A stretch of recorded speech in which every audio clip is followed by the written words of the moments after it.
नमस्कार, welcome back. मैं सुनील द्विवेदी, आपका इंग्लिश मास्टर। आज हम लोग बात करेंगे एलिजाबेथन एज के महान ड्रामेटिस्ट विलियम शेक्सपियर का एक और प्ले जिसका नाम है जूलियस सीजर। और दोस्तों, जैसा कि आपको पता है कि जूलियस सीजर एक ट्रेजेडी है।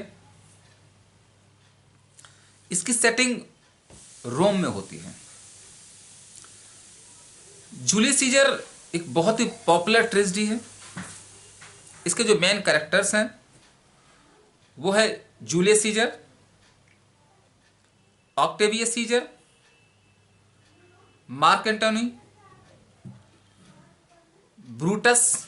और इस प्ले में दो ब्रूटस है, एक गुड ब्रूटस है, एक बैड ब्रूटस है।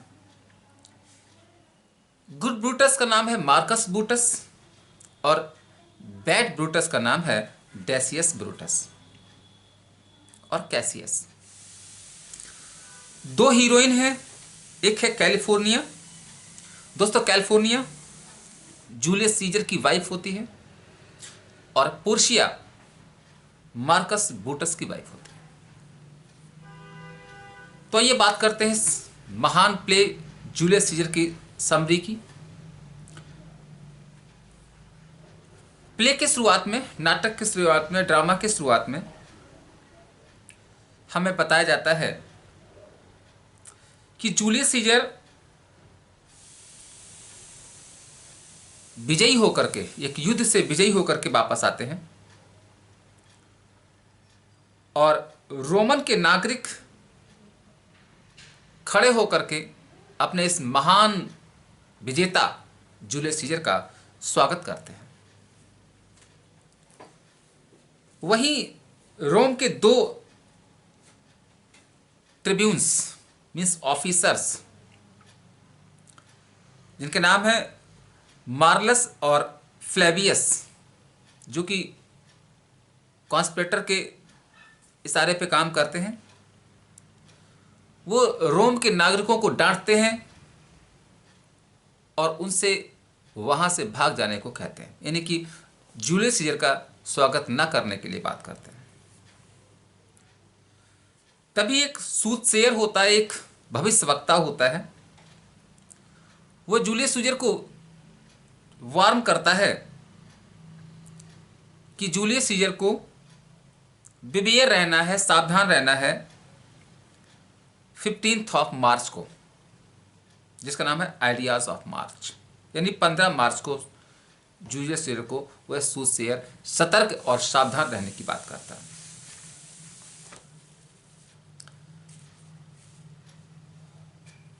आगे हमें पता चलता है कि कैसियस और ब्रूटस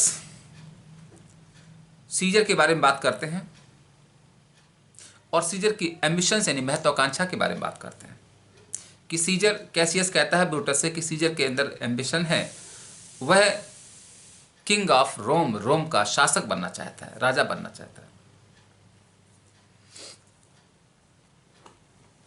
और कैसियस ब्रूटस से इस तरह की बातें इसलिए करता है कि Cassius is jealous of Caesar, यानी कैसियस जीलस से ईर्ष्या रखता है। वहीं मार्कस ब्रूटस जो होता है, जिसको मैंने कहा था गुड ब्रूटस है, मार्कस ब्रूटस के अपने एक बैलेंस्ड व्यू होते हैं।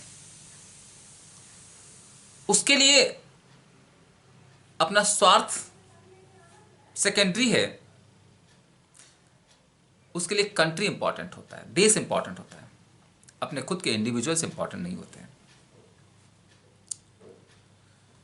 वहीं कास्का आता है और वो इन्फॉर्म करता है कि जूलियस सीजर ने रोम के नागरिकों का जो ऑफर होता है कि उनको, रोम के नागरिकों ने जूलियस सीजर को क्राउन ऑफर किया है कि आप रोम का क्राउन, रोम का ताज स्वीकार करें और आप राजा बन जाएं, लेकिन पता चलता है कि जूलियस सीजर ने उस ऑफर को ठुकरा दिया होता है। इसके बाद कास्का, कैसियस और सिन्ना आपस में मिलते हैं और वो तय करते हैं कि हम लोग मार्कस ब्रूटस को अपने पक्ष में लाएंगे, जिससे कि जूलियस सीजर की हत्या करना आसान हो जाता है। मार्कस ब्रूटस भी थोड़ा विचार करता है कि अगर जूलियस सीजर को ताश दे दिया गया और कहीं वो आगे चल के डिक्टेटर बन गया, तानाशाह बन गया, तो देश के लिए खतरा होगा।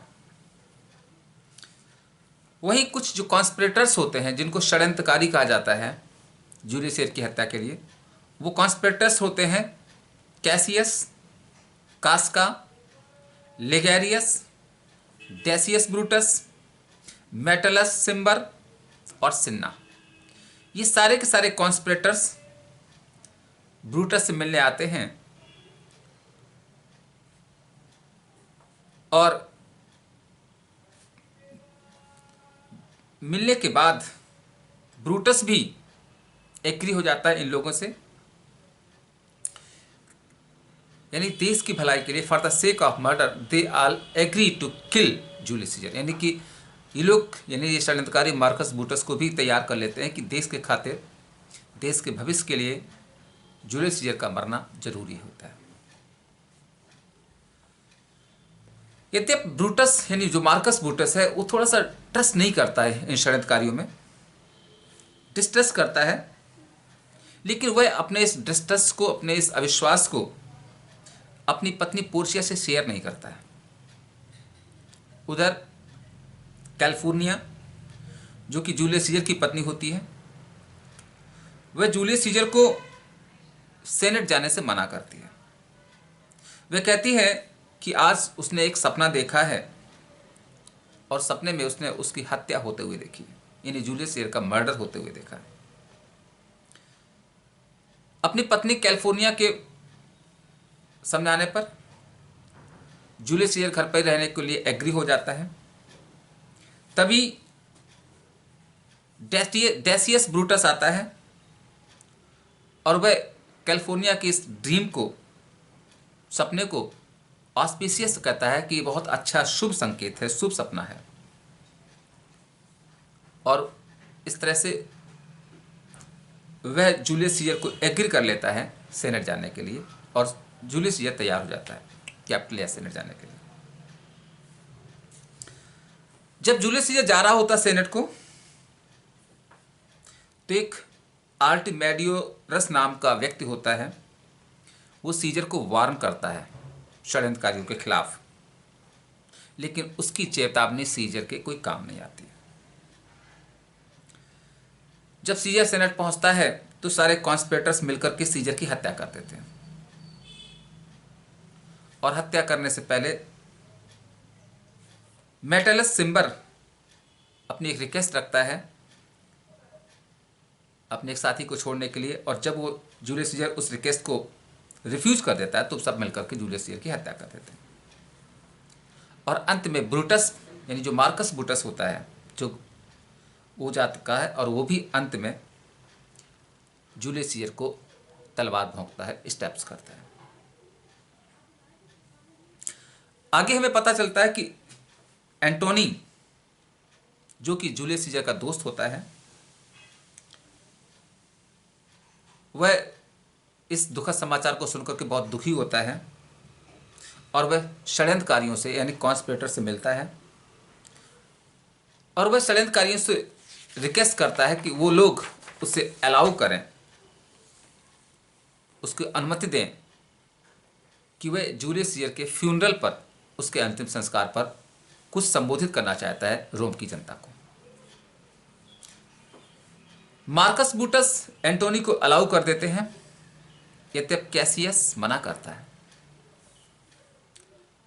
और बाद में यह तय होता है कि एंटोनी जो है ब्रूटस की स्पीच के बाद में अपनी स्पीच देगा। तो सबसे पहले मार्कस ब्रूटस एड्रेस करते हैं नागरिकों को, और वो अपने आप को जस्टिफाई करता है कि क्यों उसने और उसके साथियों ने जूलियस सीजर की हत्या की होती है। वो कहता है कि अगर वो हत्या नहीं करते तो जूलियस सीजर एक डिक्टेटर बन जाता, जो देश के लिए बहुत बड़ा खतरा था। अब इसके बाद एंटोनी का नंबर आता है देश को एड्रेस करने के लिए, रोमन के लोगों को एड्रेस करने के लिए। और वह एंटोनी अपनी अच्छी स्पीच के द्वारा, अपनी वाक्पटुता के द्वारा वह रोम के नागरिकों को कॉन्स्पिरेटर्स के खिलाफ राउज करता है, हिंसा के लिए तैयार कर लेता है, उकसा लेता है। लोगों में आक्रोश हो जाता है, गुस्सा हो जाता है इन षड्यंत्रकारियों के खिलाफ। उनके दिल में अपने प्रिय नेता जूलियस सीजर के लिए, प्रिय शासक जूलियस, मतलब प्रिय जो विजेता होता है, महान योद्धा होता है, उसके लिए प्यार जागृत हो जाता है। लोगों के गुस्सा को देख करके ब्रूटस और कैसियस भाग जाते हैं, मार्कस ब्रूटस और कैसियस भाग जाते हैं। रोम के लोग बहुत नाराज होते हैं अपने इस प्रिय योद्धा की हत्या पर, और वो इतने नाराज होते हैं कि वो षड्यंत्रकारियों को ढूंढते हैं, और उन्हें सिन्ना नाम एक कवि मिलता है, वो उसकी हत्या कर देते हैं, बस इस नाम इसलिए क्योंकि पूछते तुम कौन, वो कहता सिन्ना है, और आगे कुछ और ना जानते हुए उसकी हत्या कर देते हैं। और हत्या इसलिए कर देते हैं कि उन्हें पता होता है कि उन षड्यंत्रकारियों में एक का नाम सिन्ना था, तो सिर्फ नाम की वजह से वो कवि सिन्ना की हत्या कर देते हैं। इसके बाद एंटोनी जो है एक ट्रियम्विरेट यानी कि बनाता है, यानी कि 3 लोगों का एक समूह बनाता है जो कि रोम पर शासन करेंगे। और वो उसमें होता है ऑक्टेवियस सीजर जो कि जूलियस सीजर का नेफी होता है, और एमले लैपिडस होता है, और एंटोनी होता है। ये सब मिलकर के जूलियस सीजर की हत्या का बदला लेना चाहते हैं। मार्कस ब्रूटस और कैसियस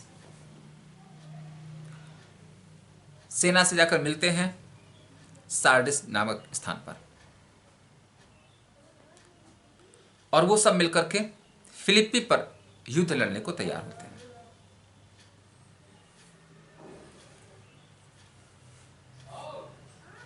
वो सब आपस में सहमत हो जाते हैं, उनमें पहले झगड़ा होता है सोल्जर्स के फंड्स के लिए, फिर बाद में सहमति बनती है।